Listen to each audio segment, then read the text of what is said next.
Hi friends, welcome back to the channel.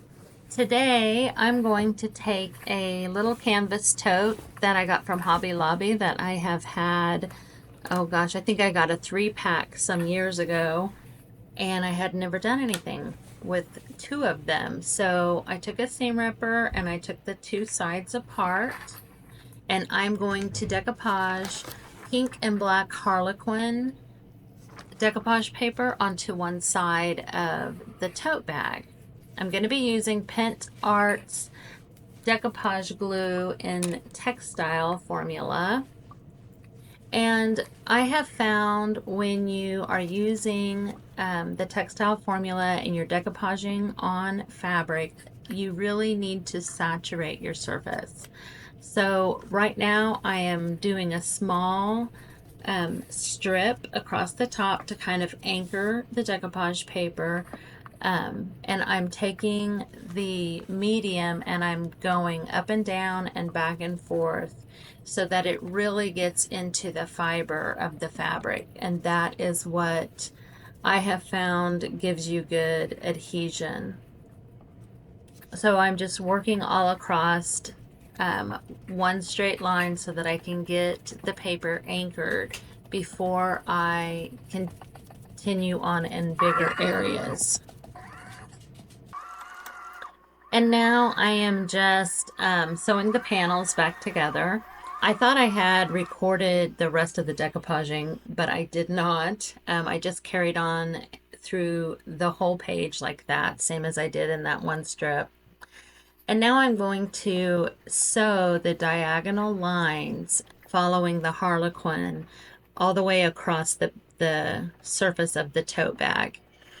And I actually had to take the seam ripper back to one side of the tote because I was really anxious to get started on it and I didn't want to wait for it to dry. So I thought I'd get a step ahead, but I had to go back and take at least one side out so that I could do this.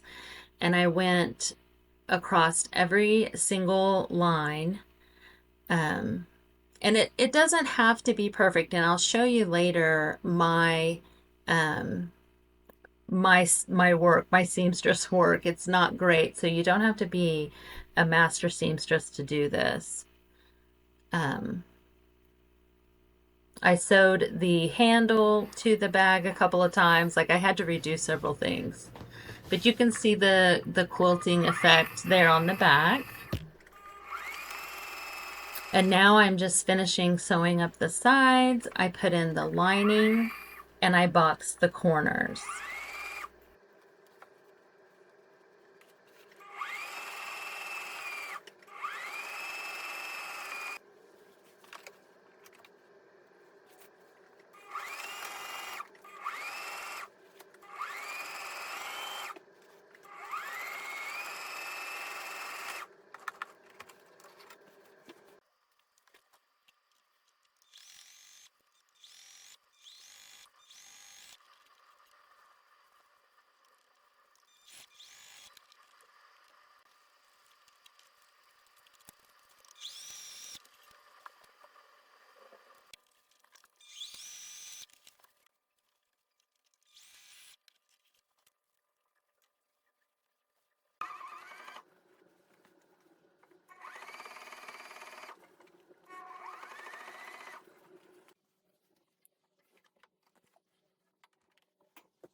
Okay, now that the lining is all in and it's all put back together, you can see the texture of the decoupaged side is kind of like leather.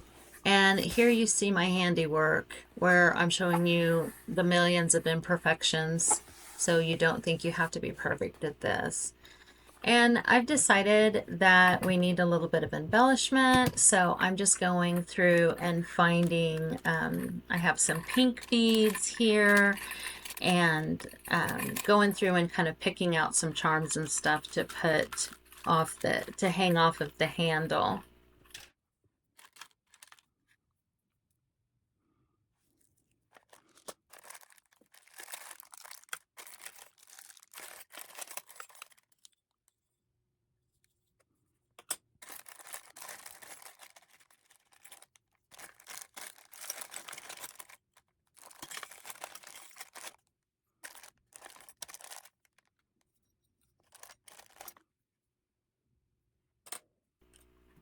Okay, so I'm just kind of auditioning some of the charms I chose to see which one I like the best.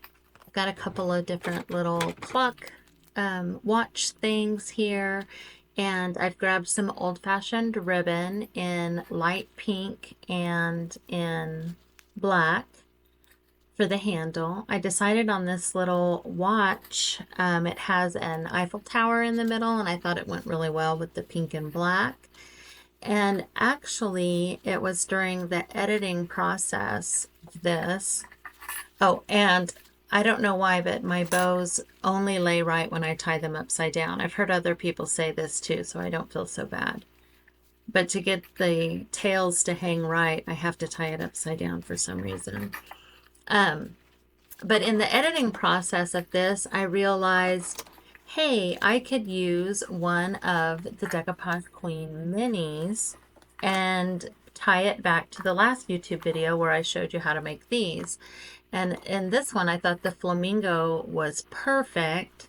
So I switched out my little watch face and put the flamingo on, and I think it looks great with the pink and black harlequin.